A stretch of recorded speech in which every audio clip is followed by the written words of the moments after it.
Hello, good day. My name is Sheila Ipuran. I am 34 years old. I'm from Cordoba, Cebu, Philippines. I am single without kids. I am a Roman Catholic. I am a vocational graduate as a caregiver. I work as a housemaid here in the Philippines for 2 years, from September 2023 to September 2025, and it was a finished contract. I serve a family of 4, 2 adults and 2 children, ages 12 years old boy and a 5 years old girl.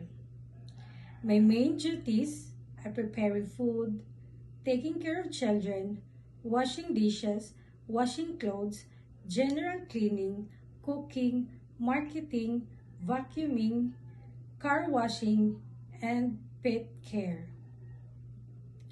I want to work in Hong Kong because it offers high salary and a better opportunity to support my family. To my future employer, please hire me.